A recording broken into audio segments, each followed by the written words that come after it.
We went to see his old heart in pathology. The pathologist said there is no way he would have survived another surgery.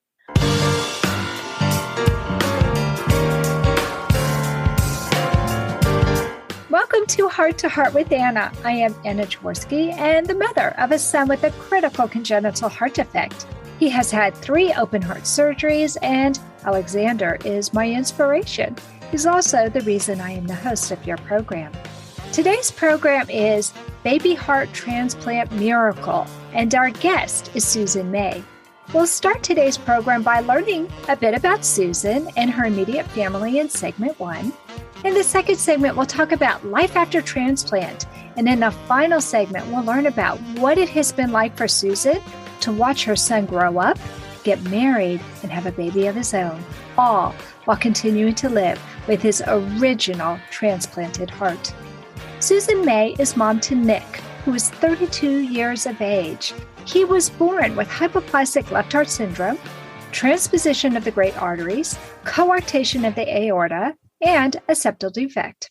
He had 3 heart surgeries, 1 at 5 days, 1 at 3.5 months, and 1 at 1 year of age, prior to receiving a heart transplant just before his 2nd birthday.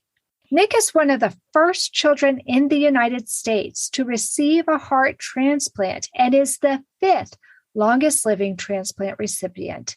Today, he is married with a daughter. Susan has written a book about her son's heart journey with a revised edition released in 2021. Susan also writes professionally and has written 40 books in total, including a nonfiction book about a World War II flight surgeon and 33 medical romance novels. She has 3 other children and 8 grandchildren. She likes to travel, read, and sew. Welcome to Heart with Anna, Susan. Hi, thank you for having me. I'm so excited to have you on the program today, Susan. This is going to be so much fun. Oh, I'm looking forward to it. Okay, well, let's start by talking about your son and the congenital heart defects that he was born with. We know that he had surgery really early, but this was 32 years ago. So I'm curious, did you find out in utero, or when did you find out that Nick had a heart defect? I didn't find out until he was about 12 hours old. The pediatrician called me to the ICU and told me that there was something wrong with Nick's heart, that he was not getting blood flow to his fingers and his toes, and that he had called an ambulance from the Children's Hospital in Atlanta, and that Nick would be going down there. It was a complete surprise. We had no idea. And at that time, they did not do ultrasounds on babies routinely.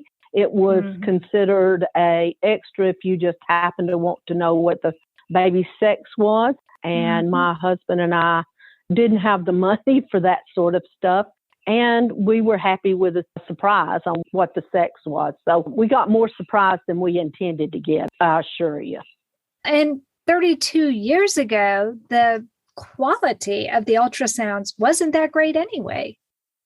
Oh, no. Now you can look at the babies and tell all kinds of parts and look at the heart and tell whether the divisions in the heart and that sort of stuff. No, ultrasounds were not that good. They were more of black blobs. No, right? Yeah. Yeah.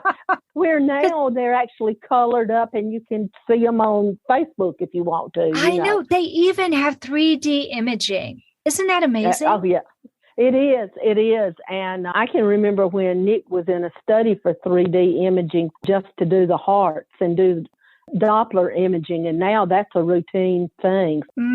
Our goal has been that if Nick can survive till medicine catches up with him, I actually thought medicine would surpass him by now. We continue to kind of be on the cutting edge of things. Yeah. But they've come a long way. They really have in 32 years. Yes. It's just right there with him. It really is amazing because if he had been born just 5 years earlier, he may not have made it, Susan. If he had been my oldest child, they would have given us 2 choices. One was to take him home to die. The other was to leave him in the hospital to die. They would have never even offered us an opportunity for Nick's original surgery. So in that aspect, we were really fortunate. And we were very fortunate that just the year before, Dr. Kurt Cantor, Nick's heart surgeon, was at Emory and Eggleston. He did adults and pediatrics at the same time. And the hospitals are just across the street from each other. So he walked over, and we were real fortunate he'd come to town and was on staff and that he could do the surgery. Absolutely. He's a legend. Yeah, he is. I mean, really, I know his name. I've read some of his research. He's an amazing surgeon. Yeah. That's fantastic. He's retiring in actually a couple of days. Nick and I went to his retirement party a few weeks ago, but that doesn't mean that he's out of our life. I still have him on speed dial when I need him. So I love that. It's so funny how these surgeons and the pediatric cardiologists, they actually become part of our family, part of our extended family, wouldn't you say? Oh, yeah, most definitely. And I think some of that comes, in Nick's case, from having more than one surgery by the same surgeon over and over again. And other parts come from they're proud of their patients and they enjoy seeing their successful patients. Most of the time with pediatrics, you do surgery, you get them well enough, they go home and you don't ever see them again. And Nick grew up in a pediatric hospital, and those people do become friends and family, and you know their children's names and get birthday presents and Christmas presents and those type of things, attend weddings and all, and become part of their lives, and they become part of yours. Dr. Kurt Cantor, did he do all of Nick's surgeries? Every single one of them. Wow. He did the first one when he was 5 days old, then the other one at 3.5 months, then at 1 year old. And then he did the heart transplant. And when Nick was 19, he had endocarditis, and Dr. Cantor was there. It was far worse than anything else Nick had ever had for a number of reasons. One was Nick had been sick for like 9 months. We knew he was sick. He was going to the hospital. We just did not know what it was. Nothing appeared as a problem in his blood work, and they were taking blood work constantly. He was in and out of the hospital for checks, and by the time it manifested itself, his aorta was the size of a golf ball. And oh my gosh. Okay. Alex had an aortic aneurysm as well, and they had to excise that, and that really was scary. So let me ask you real quick. You said he had a surgery at 5 days of age. Was that a Norwood or a modified Norwood? That was a Norwood, and then he had a right and left pulmonary repairs. Okay. And then his second surgery, was that a bidirectional glen? No, he didn't even get to the glen yet.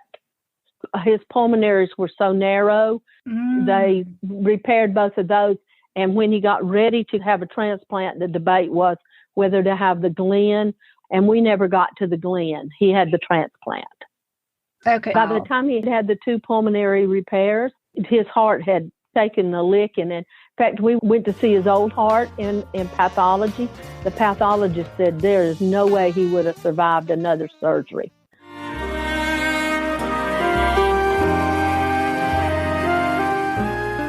Home Tonight Forever by the Baby Blue Sound Collective. I think what I love so much about this CD is that some of the songs were inspired by the patients. Many listeners will understand many of the different songs and what they've been inspired by. Our new album will be available on iTunes, Amazon.com, Spotify. I love the fact that the proceeds from this CD are actually going to help those with congenital heart defects. Enjoy the music. Home Tonight Forever.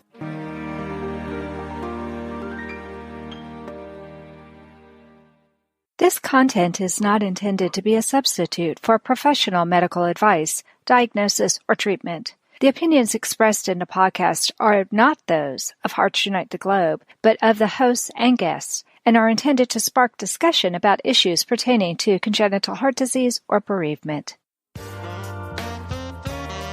You are listening to Heart with Anna. If you have a question or comment that you would like addressed on our show, please send an email to Anna Jaworski at anna@hearttoheartwithanna.com. That's Anna@hearttoheartwithanna.com. Now, back to Heart with Anna.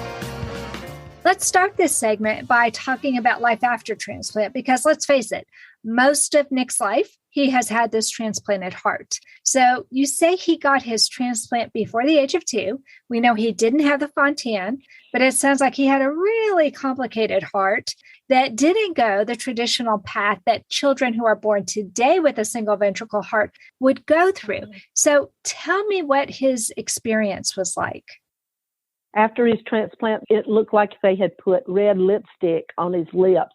It was a difference between daylight and dark. I'd had this blue cyanotic baby who I thought was adorable, and then I got this pink, beautiful child after transplant. The first year after transplant is very intense, constantly giving medicine, constantly going to the hospital. We started out once a week for a month. Then you went out to every 2 weeks, then out to every month, every 3 months, 6 months. And 6 months was the best it ever got, and it still is about the best it is. It was very intense.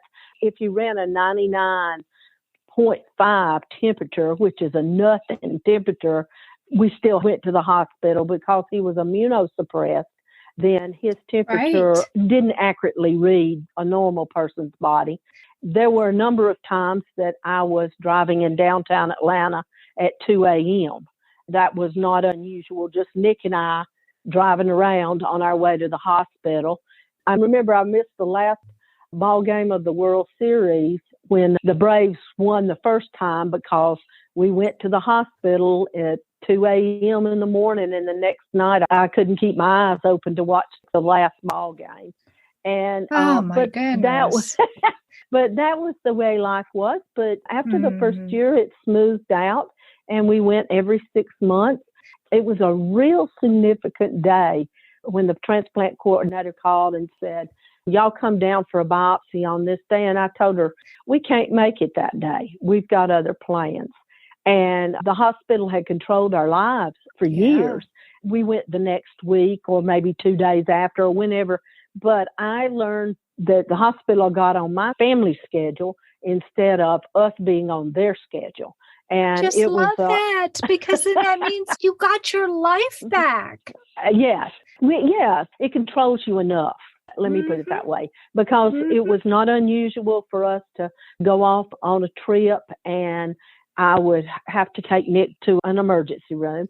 I always knew more than the emergency room doctor did about it. As a general rule, they were really good because I'd call the transplant coordinator and tell them there was a problem, and they would tell me what test to run. And I got good enough that I would go in and tell the doctors what test to run. I love it. And more than one time I read a chest x-ray because I could tell if he had pneumonia or not. And Dr. Cantor would go, "And where is she now?" Because we were always off somewhere. But he promised me quality of life with a heart transplant. And I believe that Nick has truly lived quality life.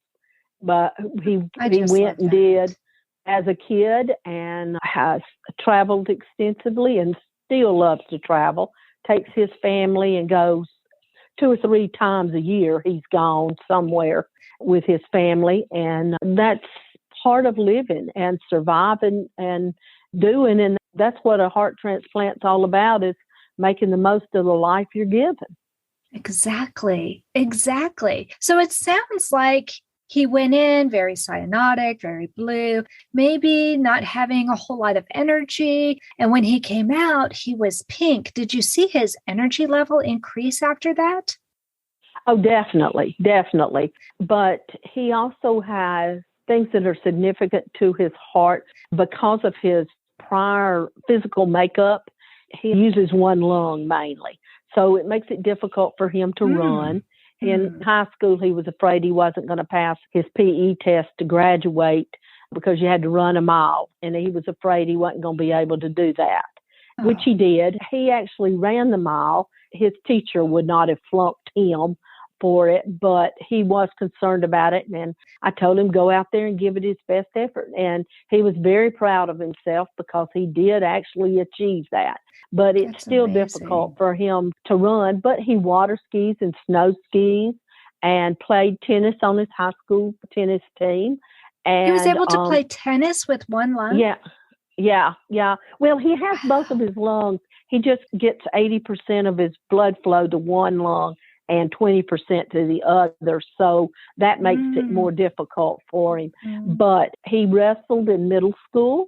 So he's pretty much done what he wants to do within reason. He would have liked to have played football, but instead of playing football, he was a manager for the team. So he was around everybody. He made the most of what he could do. And I encouraged him to do that, obviously, and his daddy did too. He's been pretty successful in that area. Now, he's not an Olympian, but I don't know that he was ever going to be an Olympian to begin with. I hear you.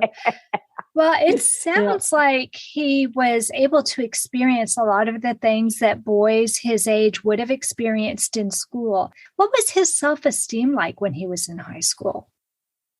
Oh, he has good self-esteem. I know of a lot of children that cover up their scars and they don't. Or they get bullied. Yeah, well, I don't remember Nick ever being bullied, but he was the youngest of four, and everybody pretty much knew his other brothers and sisters. Not that that made any difference. He's never said anything to me about being bullied. He was a little conscious of being different, but by the time he had come up all the way through school, people knew that he had had a heart transplant. And so he wasn't afraid to talk about it, Susan? He told people about it? Because if he had his surgery before he was 2, by the time he was in high school and he was in a dressing room with the other kids, his scar would have been fairly significantly faded. Well, actually, he has a scar down the center of his chest and then one big one around up under his right arm. I think we counted up, he has 28 scars that you can see. Goodness. And that does. That doesn't count. His best friend, when they were in college, used him as his wingman and picking up girls because he told his buddy would tell the girls that Nick had been bitten by a shark. And so, no, I love it. That is such a guy thing. You know, when Alexander was living in Florida and he would go swimming with his friends and they would say to him, "Hey, man, what's that scar?" He would say, "Oh, I got bitten by a shark."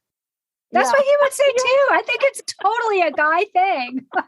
Yeah. Well, and Nick, when he was little, just 2 or so, we would go to the beach and he went without a shirt. And if somebody asked something about him or said something, I would tell him he'd had heart surgery or after the transplant that he had a heart transplant. And it was open for me to share about organ donation, for one thing. Sure. And also, I thought it taught Nick to share and not be embarrassed by what he had.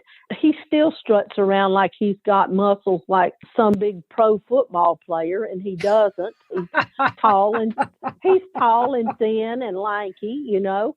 So that really has never been a problem for his ego. We've always told him we were proud of him and that it wasn't anything to be ashamed of. When he goes to the beach now, he still doesn't wear a shirt. I mean, that's not his thing. He looks different. As he grew, some of that left heart issues also with the left side of his body. So his clavicle is shorter, which pulls his shoulder in and makes him walk with a little bit of a funny gait. It's all of the left side of his body. That manifests itself more at 18. It never showed up earlier than that. As he became into adulthood, it really did. But that doesn't slow him down.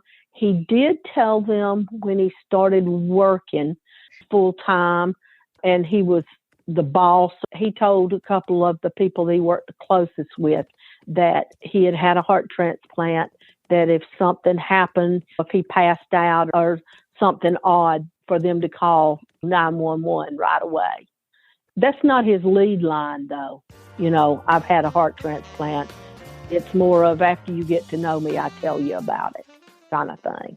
This content is not intended to be a substitute for professional medical advice, diagnosis, or treatment. The opinions expressed in the podcast are not those of Hearts Unite the Globe, but of the hosts and guests, and are intended to spark discussion about issues pertaining to congenital heart disease or bereavement. Anna Jaworski has written several books to empower the congenital heart defect, or CHD, community. These books can be found at Amazon.com or at her website, www.babyheartspress.com. Her bestseller is The Heart of a Mother, an anthology of stories written by women for women in the CHD community. Anna's other books, My Brother Needs an Operation, The Heart of a Father, and Hypoplastic Left Heart Syndrome, a handbook for parents, will help you understand that you are not alone. Visit babyheartspress.com to find out more.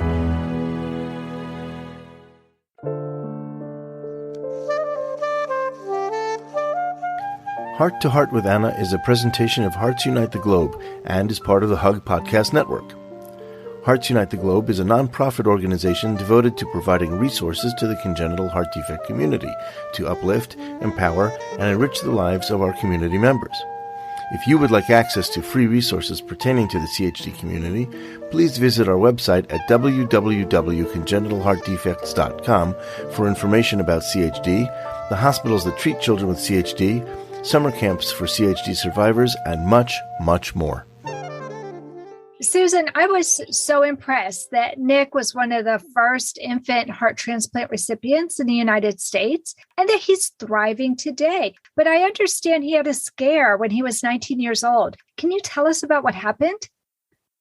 He had endocarditis, which caused a aortic aneurysm.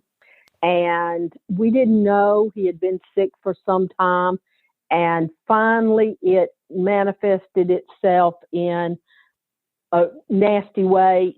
It was all over his body. We were actually told, or I was by myself and was told, that he had cancer, which can be a side effect from taking immunosuppressant medicine. Right. But they finally came back after doing an MRI and saw that his aorta was the size of a golf ball. We saw a picture of it afterwards. Dr. Canner showed us a picture of it, and it looked to me like when you see the pictures of a real close-up of the sun, and the sun is throwing off heat and fire, that's what Nick's aorta looked like. And it was actually, oh my goodness, it was pussy by the time they went into surgery. And he was on the operating table for 16 hours. He thought he was going to die. I would not let myself think about him dying. But at 19 years old, that was the first time he had ever really had a scare, because all of that other stuff had happened when he was an infant. And not only did it affect him, but it affected his brothers and sister, because they too had been so young. They didn't really register. They knew Nick had a heart problem. We went to the hospital for visits and we came home. It was never anything dramatic. Nick was not treated any different than they were. He had chores and responsibilities and had to behave and act just the same as they were taught to. He really did not get any special privileges. In fact, they argue now about who is my favorite. And and you would think, as much time as I spent with him, that they would all think it was him. But no, they say it's the oldest one, his older brother. Oh, so we managed to make that pretty smooth, Yeah. So, well, let's back up just a second, because you said this really affected them. And of course it did, because now they are all adults. Perhaps some of your children even had children themselves. And I think we look at our parents differently after we have a child ourselves. My son, Alexander, had open heart surgery at 17. By then, his brother was 20. And I know that surgery and that interaction was very different for them. How did his surgery at 19 affect his siblings? Can you tell me some specifics of how they were affected? Now, they asked a lot of questions. And the biggest question was, how bad is this? Is he going to die? Those type of questions. My daughter asked more of them. My oldest one was trying to finish up college, and he was absorbed in that. Not that he was oblivious to what was going on with Nick. It's just that his mind was focused in two different directions, and hers wasn't quite as focused. Plus, being female, she was a lot more sensitive to that. But Yeah, Nick spent 3 weeks in the hospital before he actually had his surgery, and then another week and a half after that. They were at the hospital every other day. And then I have a mentally challenged son also. So they were seeing about their brother at the same time while Nick's dad and I were at the hospital with Nick. So your older children were helping to take care of your other son? Yes, yes. Wow, yes, so they really pitched in. Oh, yeah. They took turns and they saw to it that he got where he needed to be and that sort of stuff. While still, they came every other night to the hospital to visit Nick. But it was pretty tough when my daughter curled up in bed with Nick the night before he was to go into surgery. They were all there the day that Nick had surgery, except Drew, the oldest one, who had a class that if he missed, he would lose a whole semester of school. And the professor didn't let that go by because his brother was having heart surgery. But he showed up about midway through the day. But like I said, it was 16 hours worth, so there was plenty of time there. It affected the siblings that time around. To think about your brother's mortality, that's not something they were probably thinking about when he was an infant. You were probably able to protect them from that. But once they're older, they are more cognizant of what's going on. Oh, most certainly. One of the things I had worried about when Nick was initially born, I said, do I pray for him to live and become a member of the family, where to lose him later and it affect not only Andy and I, but the brothers and sisters, and then Nick has friends and grandparents. I mean, there's a wider circle of people involved in a loss there. Or was it better for me to let him go as an infant and not be involved with a circle of friends and a circle of people that he touches their lives? God had control of that. I did not, but I was looking down the road and how things are. And who would have believed, Susan, who would have believed that now your son would have a daughter of his own? Tell me what it was like for you when Nick told you that they were expecting a baby. Well, actually, he told everybody else but me. What? And but they actually lost one early in the pregnancy. So they were waiting till they were pretty far along. But everybody in my family knew but me. And I opened a Christmas present that had one of those ultrasounds in it. And there was a picture of a baby. And everybody was watching me. I never dreamed that they were expecting a baby. And Ava Grace is just a little blonde oompa-loomp and just sweet and cute and verbal and crazy about her mom and daddy and crazy about us. And, what year was she born, Susan? Oh, good night. She's 3. She's the same age as my granddaughter. No, really? Yeah, so she was born in 2018? Yeah, that sounds right. And she'll be 4 in July. So she is just a little bird and a pleasure to have around. And she comes and stays with us when Nick goes to the hospital for his appointments and that sort of stuff. And, so let me ask you this. You open this package, there's an ultrasound. And now oh my goodness, I'm going to be a grandmother with Nick's family. How exciting is that? Yeah. Were you worried about her possibly having a heart defect? Actually, I was. I know of people who say that there's a chance of handing it down and that sort of stuff, but it's 5%. Andy and I had no reason whatsoever Nick would have been born with a heart problem. I mean, we did not have that in our family in any way. Right. You had 3 other children who are perfectly heart healthy. Correct. And so Nick was a fluke, and 5% is such a low figure. I just did not see any way of ever discouraging that. The doctors never said anything about discouraging it either. Really? And yeah. And I'm kind of surprised because there has been research to show that babies who are born with left-sided heart problems, like our sons, are more prone to have first-degree relatives who also have a heart defect. Oh, yeah. I know of some families that siblings are, or even one family, it was cousins, had issues, but I didn't think 5% was enough to go on. And Nick has multitudes of first cousins, and nobody has any issues. So I just didn't feel like it was anything that I should say no to. I'm so happy for you that wasn't something that really stressed you out. No, it did not. I mean, it occurred to me. And the part that occurred to me, well, we dealt with it with Nick. We'll deal with this if the baby had other problems. But the child could have been born with any number of things Exactly. at 5%. Sure. I wanted Nick to have the opportunity of living a normal life. And that was the process. I'll tell you what disturbed me more for Nick. And he's been very fortunate. He has an absolutely wonderful wife who takes care of him.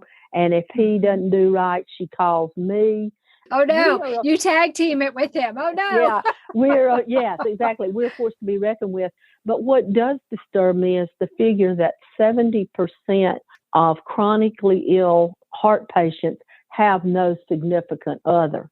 And I think that's a very sad figure, because if there's ever a group of people that need to have somebody watching and helping them, I think it's chronically ill heart patients. I'd have to agree with you. I'd have to agree with you that. So you've recently celebrated Nick's 30th heart transplant anniversary, which is so exciting. And you released a new edition of your book about his heart journey. Tell us about your book. Well, I did. The first edition was up through Nick being in high school or 18 years old. And for his 25th anniversary, I had a great big old party, and his doctors and nurses and everybody came up and celebrated with us. I decided instead of a party for his 30th that I would do a second edition to his book, which would include the aortic aneurysm and getting married, graduating from college and having a baby wonderful. And all of that sort of stuff. Wow. So it comes right up to the immediate time. And his anniversary was March the 21st. So the book came out on March the 21st. And it looked like a really good idea when I first thought about it, because I thought, I can whip those 10 years out with no problem at all. But I didn't count on how emotional it would be. It was a little harder than I thought, but I managed, blood, sweat, and tears, to have it ready to go on the 21st. And is that the 21st of 2021? Yes. So just a number of months ago. Correct. Wow. This is Nick's new heart, 30 years and counting. And actually, this coming March 21st, in just 8 or 9 weeks, he'll be celebrating 31 years with a heart transplant. Time flies. But the book has pictures of our family, and this version is a lot more about how a family deals with a chronically ill child as a member. It's Nick's story in particular, but more of the emotion of the family. And in the latter part of the book, I interview the kids about having a chronically ill brother and how they felt and how they dealt with him being sick during the aneurysm. I also interviewed Nick's doctors about how they felt about Nick and how they felt about our family, and even. So are those entirely new chapters that you added to the book? Yes, almost half of the book is entirely new. I even asked the doctor that had to come in and tell Nick that he had the aneurysm and tell him he had to have surgery, and about how hard, was that hard for him, and about Dr. Canner, what it was to be going into surgery again when the last time he had actually had Nick in surgery was when he was 2. And here he was at 19. And Nick was longer than any of the gurneys they had in the hospital. Oh, my goodness. Of course, because he was in a children's hospital. And he's 6 feet tall. It's not a short heart patient because he was transplanted. And they actually had to order a bed for him so that it would be long enough for him. Sure. And about his nurses coming and us getting in trouble because we were loud and because we hadn't seen it. I love it. We hadn't seen each other in a while, but oh my goodness. Well, Susan, it's been so much fun talking to you. I can't believe we are out of time already. I want to thank you so much for coming on the program today, Susan. Well, thank you for having me, and I enjoyed it. I always like to share Nick's story and hope it's inspirational to somebody. It is definitely inspirational. Before we leave, tell everybody where they can find your book. And friends, there will be a link in the show notes. So if you're on your exercise bike or you're driving to work, don't worry about it. Just look in the description of the show and there will be a link. But let me give Susan a chance for her to tell everybody how they can find her book. Okay. It's Nick's New Heart, 30 Years and Counting by Susan May. And you can get it on Amazon, Kobo, anywhere books are sold, to the best of my knowledge. Okay. And Susan is one of the authors that's part of the Heart Community Collection. So I'll also put her Heart Community Collection page up there for you, friends. And you can see right there, there's a direct link so that you can buy her book. It sounds completely inspirational, especially since we know it has pictures and it's completely up to date. This is fantastic. That does conclude this episode of Heart to Heart with Anna. Thanks for listening today, my friends. Please come back next week on Tuesday at noon Eastern Time. Till then, visit us at heartsunitetheglobe.org. And remember, my friends, you are not alone.